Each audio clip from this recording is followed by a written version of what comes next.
ये चैप्टर है हिस्ट्री का, the making of global world history. ठीक है, हिस्ट्री का चैप्टर है, मेकिंग ऑफ ग्लोबल वर्ल्ड। हाँ जी, पढ़ो first question. Explain the impact of First World War on Britain. हाँ, ब्रिटेन पे फर्स्ट वर्ल्ड वॉर का क्या असर हुआ?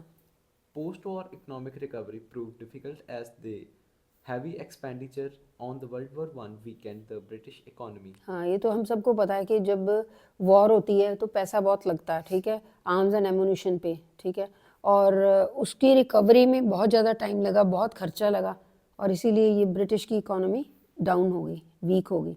मतलब इकोनॉमी का मतलब पैसे।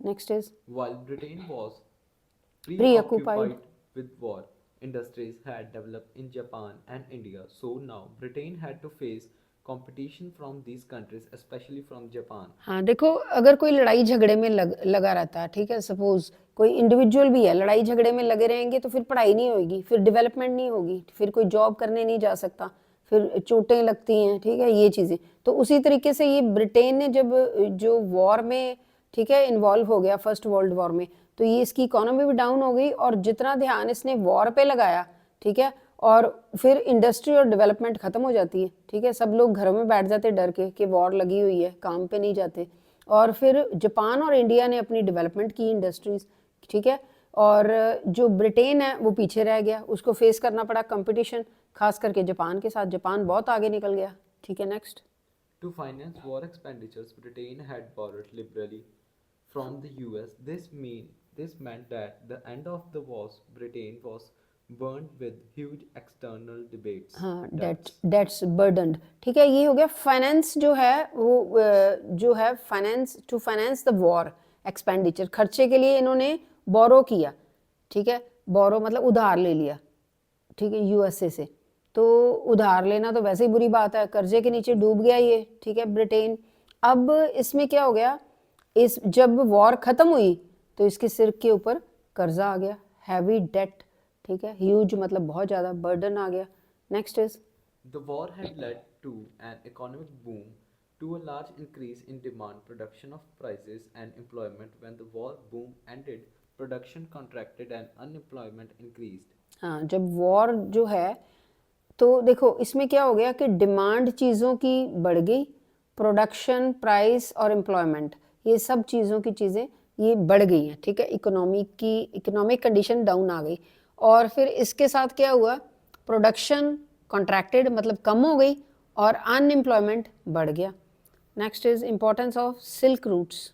The Silk Route are good example of developed trade and cultural link between distant part of the world. Silk route ऐसे रूट्स हैं, ठीक है, डेवलप्ड ट्रेड के, good example of developed trade and cultural links between distant part. पूरे world के अलग अलग parts जो हैं, मतलब अलग अलग कंट्रीज के साथ आपस में ट्रेड करने के लिए रूट्स बने, तो ये क्योंकि ट्रेड हो तो उन्होंने रूट्स बनाए। Then silk routes, The Silk Route was used by Chinese traders to export silk to other countries. हाँ, चाइनीज ट्रेडर ने बनाया ये सिल्क रूट ताकि उनका सिल्क जो है दूसरी कंट्रीज में जा सके इस रूट के through. These were used by traders to trade goods from one country to another. हाँ, ये मैंने फर्स्ट पॉइंट में भी बताया कि एक कंट्री से दूसरी कंट्री के साथ ट्रेड करने के लिए रूट बनाए, रास्ते बनाए, तो ठीक है। Next is Trade and cultural exchange always went hand in hand. The Christian missionaries and Muslim preachers traveled these routes to spread their religion. हाँ, आपको पता है कल्चरल एक्सचेंज और ट्रेड ये हैंड इन हैंड मतलब साथ साथ ही चलते हैं। देखो, ट्रेड करने के लिए दूसरी कंट्री में जब लोग जाते हैं एक कंट्री के, तो अपने साथ उनका कल्चर भी आता है, ठीक है। तो कल्चर कैसे आता है, the way they talk, the way they celebrate their festival, the way they dress up, तो ये कल्चर एक्सचेंज भी होता है, ठीक है। And Christian missionary and Muslim जो प्रीचर्स हैं, ठीक है, ये जो जैसे कि एक दूसरे के रिलीजन जो हैं वो भी एक्सचेंज होते थे। एक्सचेंज मतलब कि एक रिलीजियस लोग भी ट्रैवल करते थे इन्हीं रास्तों से, ठीक है, सो दैट वो अपना रिलीजन को और प्रीच कर सकें, बढ़ा सकें।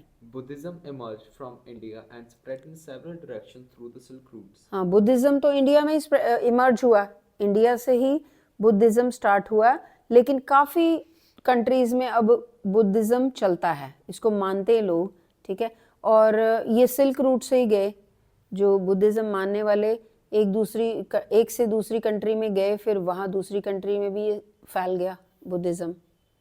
Explain why economy of US was strong in early 1920s। ठीक है, पढ़ो answer. Henry Ford. Henry Ford was the first American to adopt assembly line method to boost up the process of manufacturing.